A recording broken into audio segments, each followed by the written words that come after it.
Hey folks, good afternoon. My name is Robert Ochoa. I'm the Director of Cybersecurity here at A&M. And today I have with me Mr. Chris Hammer, who is a Security and Solutions Architect here at A&M as well.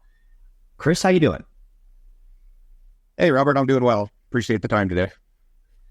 Fantastic. Thank you. We are going to be talking about demystifying the landscape around two acronyms: Managed Security Service Providers and Managed Detection and Response, MSSP and MDR.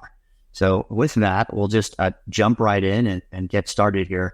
Chris, there's a lot of options in the Managed Security Service Provider space and in the MDR space. They're very crowded. When you look at those MQs and you look at those Forrester waves, you really see a stack of folks. With that comes some confusion and ambiguity regarding the direction that customers should go. It's hard to make those decisions. How can you help define the differences between the two? Sometimes they're subtle.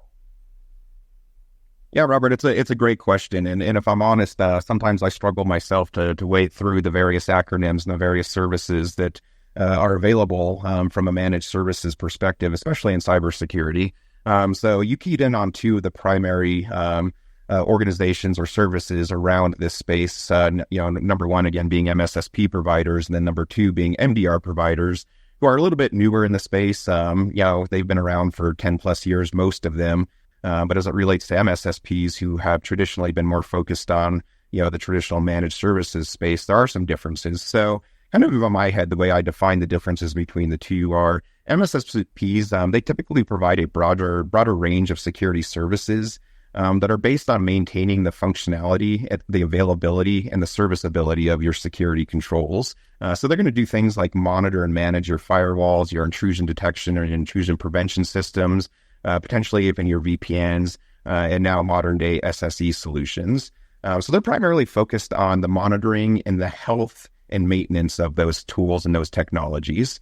Now, over the past few years, they have shifted a little bit, and I'd say they're adding some of those, what you consider traditional SOC-based capabilities, right? So in addition to monitoring, supporting, and maintaining the availability of your security controls, at least at a high level, some of these MSSPs are providing event response from some of the telemetry that's coming out. However, I would say that it's more in a reactive fashion, and that's fairly new for the MSSP space. Now, pivoting a little bit over to the MDR space, or Managed Detection and Response, Managed Detection and Response really differentiates in the fact that they are 100% focused on monitoring and responding to the events and the telemetry that's coming out of your security controls. And what I mean by that is they're going to be doing this in a proactive fashion, right? So as they learn about your environment, as they baseline engage the type of threats that are trying to get into your organization, not only do they be responding to the events, say your EDR solution alerts and says that it detects ransomware or malware on a device, they're going to respond to that. They potentially, based on the playbook you have set up with them, can isolate that endpoint. But they're going to use that intelligence that they gain through that event to continually improve. And ultimately, what that's going to provide is a better response to security incidents moving forward for your organization. So reducing that time to detect, reducing that time to respond, and ultimately reducing the time to resolve that incident. So a heavier focus on proactive threat hunting and threat intelligence, and utilizing all of the controls within your environment to securely respond and protect you. Thanks, Chris. Definitely appreciate that. What should folks consider when they're looking at the two, MSSP and MDR services?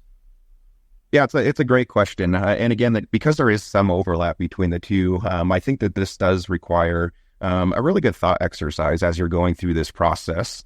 So again, going back to anything in cybersecurity, what is the risk you're trying to address? What is the outcome that you're looking for, and what impact are you hoping one of these services to have? It also depends greatly on the internal maturity of your security team. How large is your security team? Do you have the staff and the resources and the capabilities to staff and maintain a 24/7 by 365 SOC, right? That's one of the key questions I like to ask. Because as we know, threat actors don't stop. They prefer nights, they prefer weekends, and they definitely prefer holidays. So are you going to have the resources and the capabilities to respond when those threat actors attack at a inconvenient time? Not that there's ever a convenient time, but there's certainly more inconvenient times. So what is the capabilities internally of your team, both from their ability to be able to maintain and support the technologies, but again, to be able to respond to the alerts that are coming out of these technologies? I say if it's a combination of both, right? If you need some of that traditional managed services with an overlay to your SOC team, that could be a good fit for an MSSP if you need someone to help manage, maintain, support your firewalls, your IPS, IDS, EDR tools. If you feel like you've got a good network security engineering team in-house and you really need more help on those SOC type capabilities, that's where an MDR provider really shines, because they can either augment your internal capabilities and or completely outsource those capabilities to an MDR provider. So you have that 24/7 by 365 coverage. You know that you've got eyes on screen, hands on keyboard, responding to those events. And oftentimes, most modern MDRs are going to do that within minutes based on the tools and the capabilities you have in your environment. So when you think about that from a staffing perspective, if someone can respond in minutes versus hours, that can mean the difference between your data center getting ransomware or not. So between the two, again, if you're looking for that SOC augmentation and you're looking for that proactive threat response and threat hunting, MDR, if you need more capabilities on security engineering and support and maintenance of your security tools, maybe an MSSP is a better fit. So, Chris, thanks for the insights on that. Let's close with your thoughts on what do you think the primary benefits of MDR and MSSP are? That's a great question, Robert. I think the primary benefits, as it relates to MDR first, are the proactive approach they're taking to responding to events within your environment. And when I say responding, I'm not trying to portray that they're sitting in their SOC just waiting for events to come in. Well, that's certainly a part of what they're doing. There's a very proactive element to a good MDR provider. So what I mean by that is their ability to learn about your environment, to learn about your unique threats and risks, and respond proactively to reduce the mean time to detect those incidents going forward, but more importantly, the mean time to respond, right? The response in MDR.